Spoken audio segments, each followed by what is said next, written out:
sit home, get recharged, and go again. We didn't have a website until right before the pandemic, which is crazy. And this is very explicit, so stop me if I need to. Okay, let's go R-rated. Well, yeah, this is R-rated for sure. Mean Girls never win. Mean Girls never win. Yes. I remember that song. If you drink, don't drive, do Do the the watermelon crawl.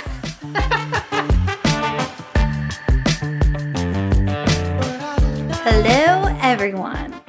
I have one of my most favorite people on the planet, Caitlin Burns, owner of Bubba Gumbos. She's so much more than that. To me and to a lot of people, she's the most sweet, amazing person ever. So I have her tonight, Hello. whatever time it is, on my new The Beet Goes On podcast. I'm so happy that you're here. Thank you so much. Thank you for having me. Against her will. Yes. She paid me a lot of money to be here. Oh, yeah. There's a lot of spray tans. Surprisingly enough, we'll get into that, but surprisingly enough, Caitlin loves her some spray tans, even though she's a beach girl. Yeah. Well, I don't have very much time for the beach anymore. She does not. Stuck in a kitchen 90% of the time, so it's nice to have a little color to my skin in the middle of summertime when I'm supposed to. And stay out of the sun. Yeah, that too. It's not good for you. It's kind of hard for you, though. Yeah. You're a beach lover. So let's go. So let me just ask you first, so everyone knows who you are. What do you do? Like, what do you currently do? And then we'll go backwards later because that's a lot of fun. Well, I'm currently the owner and operator for Bubba Gumbos Seafood Restaurant on Tybee Island. I also have a little seafood market on the same marina called BG's Seafood Co-op. So I spend my time bouncing back and forth between the two pretty much all day, every day. My father was the original operator of Bubba Gumbos back in 1997. There's some heart in that place. You can feel it when you're there. Yeah, but so keep it's going. Located on Tybee Marina, which is on Lazaretto Creek, Tybee Island, like I said. And it's on, these are old fishing docks, like back in the 40s, I think. And so my dad bought the land in the marina and opened up this wonderful seafood restaurant that everybody loved for a really long time. And when he decided to close it and build the actual marina, that was around 2003. So that piece of land has been in my family for close to 30 years, I guess now. And then he offered me and my brother a chance to come back and reopen it. So let's stop there. 2015. So we knew each other prior to that. Prior to that, yes, we did. So before the restaurant stuff, you guys rented out, or your dad rented out the restaurant portion of it. He rented out the restaurant part. And you rented jet skis. Mm-hmm. And this is how Caitlin and I met. So I don't know, like I'm so many podcasts in this, very new. But I have a 21-year-old son, and at that time he was like I don't know, like middle school age. Yeah, I think it was about 9 or 10 when I first met you guys. And they rented jet skis. Yeah. And I would work bartend downtown Savannah, get a little cash in my pocket, and have the closest entertainment for my middle schooler. And I would go, or myself, I think you enjoyed it more than anybody, really. So they had a restaurant. What was the name of the restaurant back then? Because I actually really enjoyed the food there. Yeah, it was a few different things, but the last thing it was before I reopened Bubba Gumbos, it was called Top Sale, which was like a Korean fusion And Harmony worked there, restaurant. which is a mutual friend of ours. Right. We love you, Harmony. Love you. Shout out, Harms. Actually, Harmony is really who introduced us fully. So as I was reminding you earlier, one of my very first fondest memories of meeting you was renting you and your 9-year-old son a jet ski, and you explaining to me how you had plans to change your name legally to Princess Michelle Marie Unicorn. Yes. And Princess Michelle Marie Unicorn coming soon. Still coming. And I just remember this 9-year-old little blonde boy going, "Mom, no, you're not. Oh my God, you're embarrassing me." And I was like, who are these people? I'm going to be friends with them for a long time. And he did not like the jet ski at all. Like, fast forward, like, all right, we'll fast forward there because we could go on and on because we had so much fun. So she rented jet skis. Her dad owned the marina. Her dad is very nice, but sometimes grouchy. My dad is born and raised Boston, Massachusetts. And he you is can a tell. true masshole. Sorry, Dad. But yeah, so the marina, like I said, it had many businesses. So much heart, though. It has. There's so much heart in that. Yeah, like you feel it when you pull in. I mean, we pull into the Rock Road right as you enter Tybee. Haunted, so you feel that as well, you know. I don't know. Maybe I like that. Yeah. I love it. I think... Little backstory, Lazaretto Creek. Lazaretto means quarantine. I did not know that. Piece of land was a quarantine hospital back in the late 1800s, which is why my restaurant is very haunted. And I've got some stories on that for a future podcast for you. Dude, that is amazing. Why? Just go a little bit into that, please. Well, because I've known you for years, and I did not know that. A very rough synopsis. You know, don't quote me on any of this, but no. But like, what is your knowledge of it? Well, like I said, it was a quarantine hospital. So when they were coming over in ships, if anybody was on the boat and was sick, they'd throw them off the boat and say, if you can swim back to this piece of land, there's a hospital there that if you make it, then you make it. But if not, this is where you also die. So it's kind of like a mass burial ground, Lazaretto Creek is. Damn. And I did not know that. It's not unusual for... But they have the best shrimp in Savannah. Yeah, don't let it scare you. We got really great shrimp. I ain't scared of those people. Who's ever, other than a scary movie, who's ever been like... No, but it's scary at night when you're by yourself closing up and wine glasses start flying and... Sounds like somebody's happened? Absolutely all the time. Oh my God, I love that. Dancing on the roof. Oh my God, I want to do a camp out at Bubba Gumbos. We actually have one coming up. Oh my God, hopefully I'm there. March. It's called Ghost and Gumbo, and we're gonna sell tickets. It'll be an after hours dining experience. That is such a good idea. What if I donate money to it and we can? What if we'll talk about this later? Yeah, I love this idea. This is such a good idea. Yeah. Anyway, so. Caitlin is a very dear friend of mine. The beauty, all right, let's just talk about like the spiritual whatever's going on at Bubba Gumbos. I felt that early on. It's a single mom of I have no idea what I'm doing. I had him at 18. Tybee was like free entertainment. Little did I know it was going to be church for me. Like I went there.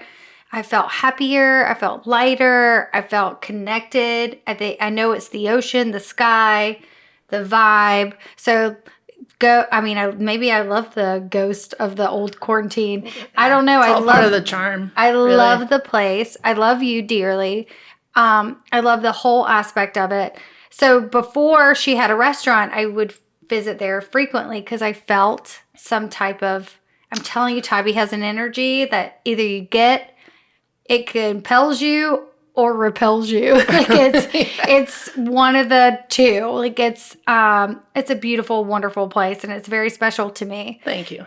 Yeah, and so we'll fast forward to the restaurant. So, I was gonna say Bubba Gumbos and Tybee Marina are kind of synonymous, and yes, people describe it as Tybee's hidden gem, or a little slice of paradise that not many people know about. So it's always nice to hear when people refer to it as like a safe space or like their little piece of heaven. That's really nice to hear. So the hardest time of my life, that's I think when we got close. So we met through a mutual friend, Harmony. We met when I was running jet skis. So there's like little tidbits where we're like, hey, I know her. Hey, I know her. But then it went deeper into, you're my new sister. Like, you're my new, like, this is it. And it was really, for me, in the deepest, darkest time, like, confusing time of my life. And I won't even bore anyone with any of that shit. But yeah, we allowed to say shit. Yeah, we are. Right, We're allowed to say all the cuss words on this podcast. Perfect. The more F's, fucks, the better. So this place was a safe haven for me. And I like that multiple people have told you that. Absolutely. Also, her dad, there's like this little apartment that they were renovating so I could drink as much as I wanted. My son would stay at a campground on there. And if you just have to know we could go on and on. Like there's Bubba. There's like the most beautiful, wonderful personalities on Tybee, and I felt safe as a single. Like I could let my kid run around the island, and I, as an 18-year-old mom in my 20s, could actually be a 20-year-old. Yeah, you had your freedoms. I had my as freedom, Gavin had but his freedoms. Yeah. So it was beautiful and wonderful for me in my life. But so then, my great friend who was coming in and out of Atlanta. I was living in Atlanta. So why were you in Atlanta? So I moved up to Atlanta. I'm born and raised in Savannah. I moved to Atlanta when I was about 18 to help my mom out. She was up there living. And I just ended up staying. I loved the city. It was brand new for me. And, you know, of course, into your early 20s, it's a giant playground for anybody. So I was there for 10 years. And then my dad one day sent my brother and I a text offering to let us come back and reopen Bubba Gumbos. And it just kind of snowballed. Wait, so Bubba Gumbos was a thing prior? Yes. So, see, I think I knew that, but I forgot it. A lot of people don't realize that, but my parents, they moved to Tybee and Savannah right before I was born. Before Forrest Gump. Before Forrest Gump was even a twinkle in anybody's eyes. But maybe they had other restaurants on Tybee. They had a place called the Ore House, which was more of a fine dining restaurant, which I remember fondly as a kid, just running amok in that restaurant and terrorizing the employees. And they had a bar down front where now Spanky's is. It used to be called PJ Wingers. And then when my parents split, you know, they closed the restaurant that they had together, and then that's when my dad bought the property on Lazaretto Creek and first opened Bubba Gumbos. Gotcha. See, I kind of knew that, but you're just like sparking old memories. Yeah. So he sent you and your brother a text. So fast forward to texting, because this was previous right. Yeah. From 80s, 90s to texting. Right. Here we are. So this was late 2014. Like I said, I was in Atlanta. My brother was in a little town called Milledgeville, Georgia. He was bartending and, you know, having a great time out there. And I just decided I just turned 28, and I decided it was time for me to really make my path in life and grow up and have a quote unquote real job. And you started a restaurant. So we started a restaurant. Let me tell you something. I'm going to stop you right there just briefly. Let me tell you something. We're going to get to that in a minute, but she did it right and she did it well. I don't know if I did it right at first. Well, nobody does. I think I'm getting the hang of it now. I have this podcast, because nobody thinks we all feel like posers, but there was heart there. There was history there. I feel like maybe the owning a restaurant experience wasn't there, but the heart and soul was there. So I feel like you had a different purpose. It certainly played out in a way that I never could have imagined. So when we moved back, my brother and I, we started work late 2014, early 2015 on said buildings. Again, these were vacant for a couple of years, so they needed a lot of love and attention. And coming back, you know, I've always been front of house in restaurants. I worked in restaurants my whole life, bartending, serving, doing pretty much everything in front of house. And so I was in charge of front of house. My brother was in charge of back of house. Unfortunately, my brother only lasted about a year until we clashed so much. We didn't have the same vision for true siblings. Yeah, absolutely. And they are polar opposites. Patrick's not here, but shout out Pat, love you, buddy. They are polar opposites. You have a lot of patience and Try. And kindness. So I think you're probably easier to work with. Yeah, also, I mean, that's sorry, that males. You're also female, right? Yeah, you know. So there's a little comes with a lot of experience. Yeah. But Patrick is still a part of the family business. He now runs the marina side of things because my dad's retired now. Anyway, so when my brother left, again, I'll reiterate, I've only been front of house my whole entire life. I had no idea how kitchens worked. I didn't know anything about ordering food. I didn't know this. None of it. I didn't know how to cut a fish, really. Like, I could do a little bit, I thought for sure you knew how to cut a fish. I mean, you know, I've always known how to cut, like, you know, small fish, like a little flounder here and there. But when, you know, we're bringing in... Wait, what year was this? So he lasted a year. So it was early 16 when Wow. we separated ways. I decided to stay with the restaurant and see it out. So he taught me what he knew in about 2 weeks, and then You were there. he was gone. And my dad said, figure it out. And I was like, okay, let's go. Like, let's, give it your best shot. And so I threw myself, I had kitchen staff, but I didn't have anybody back there to delegate. So I went back there. Well, no one cares as much as you. Well, yeah, when you put, everything you got into something, you're the one that cares the most. I know. So. But yours is a whole different level. This is dealing with shrimp boat captains, fishermen. It's a beast. This is on the coast. If you don't know anything about shrimpers, East Coast. This is. I mean, I wish I could show you guys. I wish. Just imagine. This is like the coolest. I mean, we'll put it this way. And now haunted. I didn't know that till today. But if you guys could understand, I know she works hard because when I show up, and I'm so happy to see her because she's a great friend of mine. She makes me happy just looking at her face. When I show up, I want to see her, but I'm like, that bitch is working so hard right now. I'm going to give her some space because that bitch is in some shit right now. Because she's usually, covered in shrimp. actual fish shit and she scales. Always had, you always give a hug and her heart and soul is in that place. But I mean, that's a whole different level of hard work. Yeah. So it was a lot of figuring stuff out on my own. It was a lot of asking for people. Because they don't order their fish and shrimp. It's on the I don't think people understand. Right. It's essentially a co-op, which is a cooperative. We rely on local fishermen and shrimpers to provide us with our product, which, we want to give the most fresh and amazing local seafood that we can do.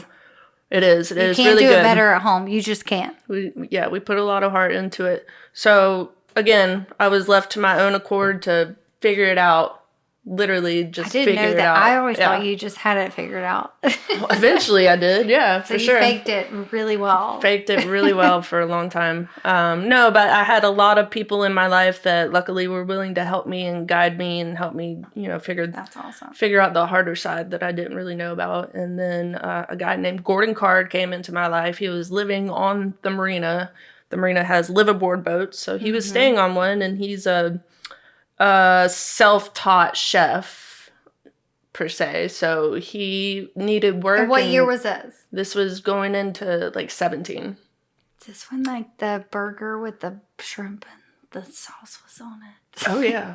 Well, you mean the avocado, bacon, and shrimp burger? Yes. My dad started that back in that was so whatever good. year that was. But anyways, Gordon kind of came to my rescue, and he taught me all the things that I needed to know. And we worked really well together, and we had a really good time. Yeah. And then, he settled down. Don't you love it when those people just show up like angels? Yeah.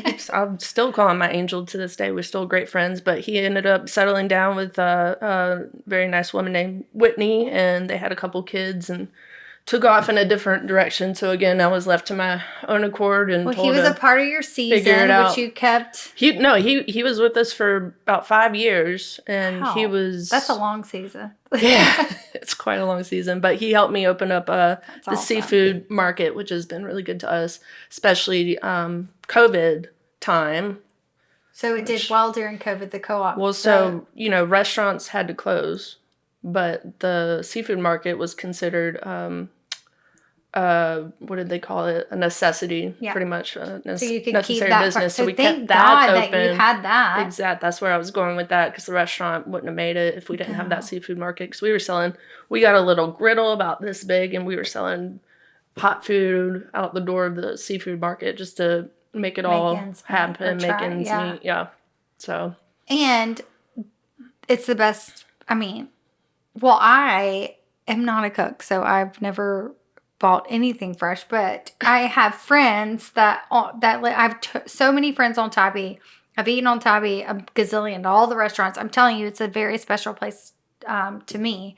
And I've I've never had better shrimp than at her restaurant.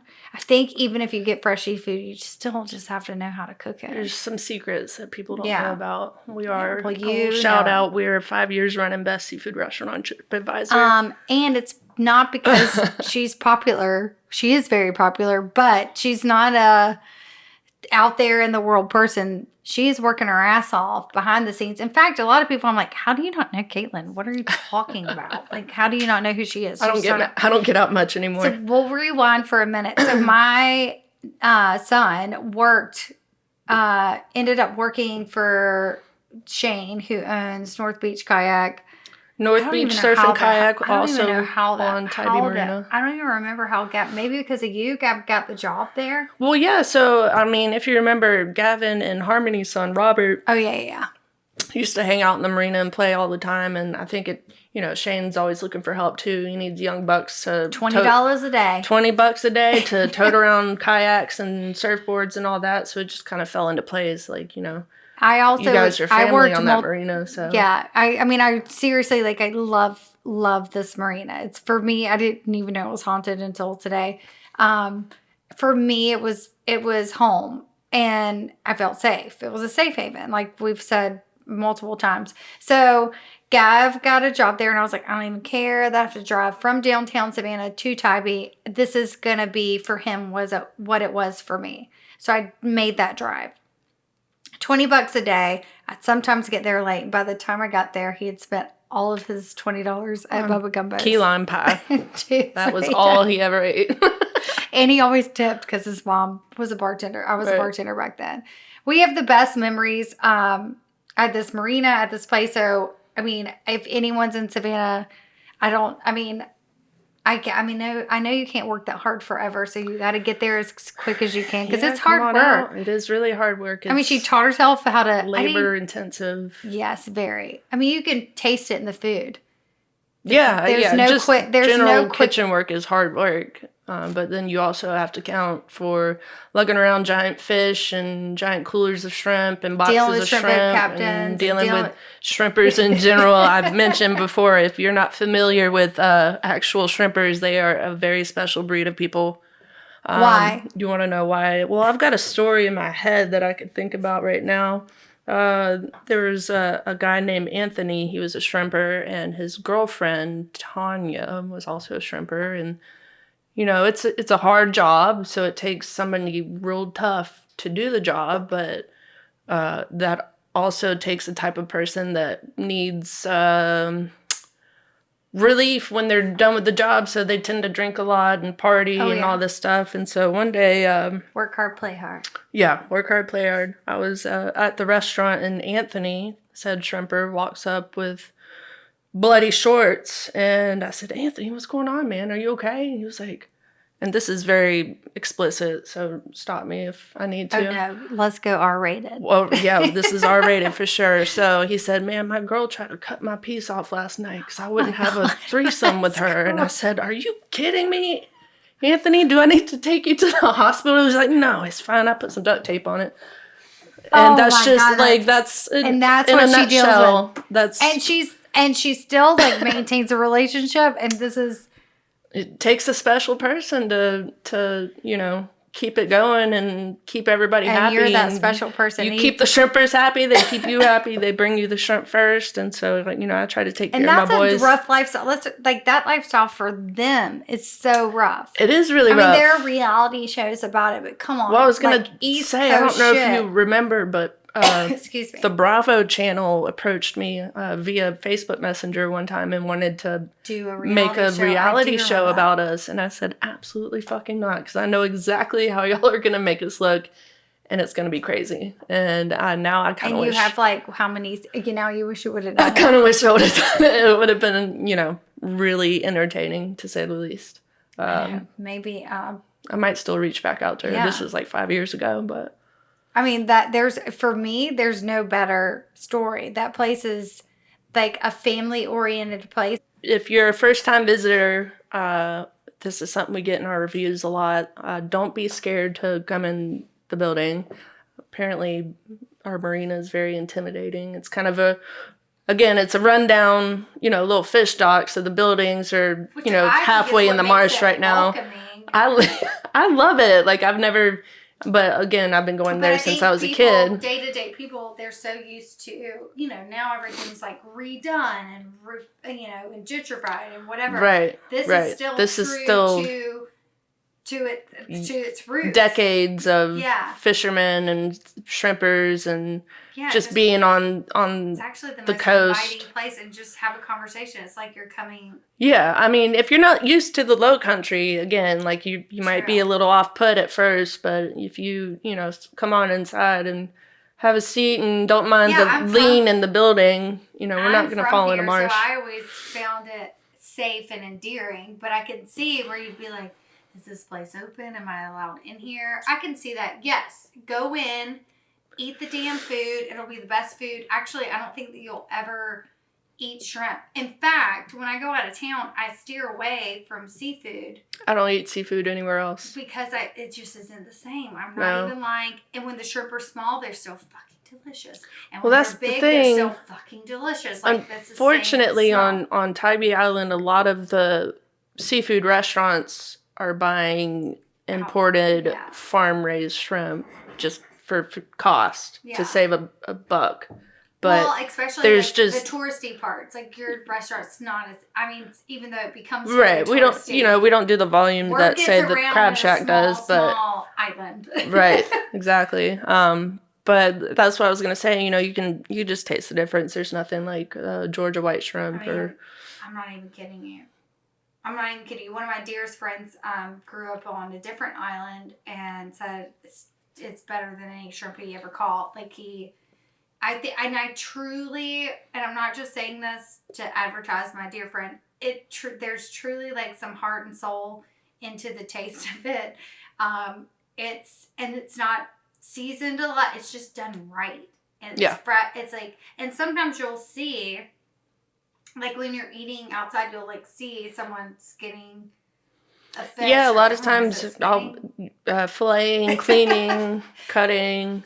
My uncles were hunters, so I'm thinking of a deer. Yeah, I mean, you still, you skin some fish you leave the skin on. But yeah, you will catch me outside at the cleaning station doing fish or head and shrimp, and a lot of times you can literally watch cases or boxes of shrimp go into the back door of my kitchen in the restaurant. So that kind of also gives it a very special vibe because, these people from all over the country and the world really will come up and say, is that the special tonight? I said, yes, absolutely. When I'm done cleaning this mahi, it's going to be the catch of the night. And so that just really gets delicious. People really excited. It's so delicious. And she has to have and maintain these relationships with these shrimp boat captains. So even though they might duct tape their penis at times because their girlfriends chop them off, because they live a rough lifestyle, they're the ones bringing in the shrimp. And that's something else. How hard they work. As a female restaurant owner and operator, these fishermen a lot of times think they can pull one over on a girl. Not her. And, I figured out a few years ago that these shrimpers, they'll, I'm not going to call anybody out, just, whatever. But sometimes dealt with some shit. They'll soak them in water to add more weight, which I'll have to pay more money. And I figured these things I figured these little things out, and they're like, how do you know that? I was like, my little girl brain just figured it out somehow, Because I'm telling you, women are intuitive. So what the main, this is why I think I said this earlier to my producer of the podcast. I said, this is going to be the most badass woman in Savannah that we've had on this podcast. And anyone we have after her is going to be hard to match up because it'll just be different. Let's just talk about what we've already talked about. Her dealing with shrimp boat captains, her figuring out how to, when her brother tapped out. And he's great. Patrick's great. He runs the marina. He just found his path in this family business. Yeah. And I know that there's no one better that could have figured out the restaurant business. It's a hard business to learn. Being in the front of the house is different than owning the restaurant. There's so many things. I'd tell a lot of people, I feel like I was duped when my dad offered me this I was like, cool, I'll have my own. Believed in you and knew you could do what Yeah, you he do totally prior. did. Yeah. But, you don't really know what. You don't know till you know. Yeah. So, actually, some good friends of mine, Judd and Kate Foster down in Brunswick. Shout out South of Heaven Barbecue. They're in Brunswick, Georgia. They're amazing. But they even, last week they posted something on Facebook how their walk-in cooler went out in the middle of the night and they just lost thousands of dollars of product. Yeah. Like, it's stuff like that you don't think about before you dive face first into having your own business, which I'm sure quite well totally about. Totally different. Food is way. I mean, I definitely deal with a lot with Beet Tam, but food is a whole different beast. I mean, there's quicker expiration dates. You're a little more intimate, even though I see people naked when I spray tan them. There's a little more intimacy with food because everyone is different. Like, at least I can learn. I don't know if you know how to elaborate on this. Like, well, yeah, you have to account for like allergies and sauces and whatever, and how many napkins their messy kid needs. Like, it's and then you add alcohol into the mixture and dealing with unruly customers. Look at the prices. Like, I was a bartender at a sports bar. God help me, for 8 years, and I worked on bourbon night. So I was giving people $2.50 bourbon shots on Monday night football. I don't football, but there were sports going on projectors behind me. I was there to work. I can't tell you what team, what the fuck was going on, but I know I got people drunk and it was hard. Yeah. And they would complain about how many ranches they got with their wings. So let's just bring into alcohol into shrimp boat captains, a staff. You don't, a touristy island who somehow they like ripple off. Like, she's the first, like, right as you get on the island, she's your first right. She's actually right in the road to Bubba Gumbos is right at the Welcome to Tybee sign. The Welcome Tybee sign, which people always take pictures in front of. Yep. So that you have to go there. And you have to be patient because it's going to be the best seafood you've ever had. That's probably our biggest struggle today is patience. Everyone's struggle, but in your case, we have I want fresh, but I want to now. Yeah, well, we have a really small kitchen to start with, but everything that we make is made fresh to order, so it's not like. Also, it's not affordable because it's become so touristy. And was this prior to everything? Tybee's very touristy. Mm-hmm. So it was expensive to live there. Yeah, to live on Tybee, it's now insane. It's even more expensive. So the staff that are working her restaurant they're having to travel. They're having to travel this long road, and if there's a flood, so you just wreck.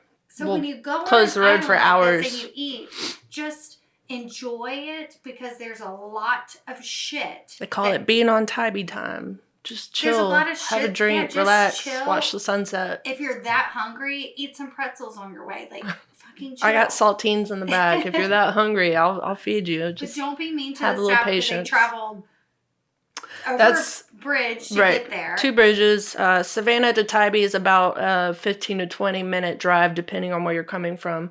But like you mentioned, there's one way on and one way off. And if something happens, you're stuck. You're not going anywhere for hours. I've been stuck on there for overnight when I had appointments for I've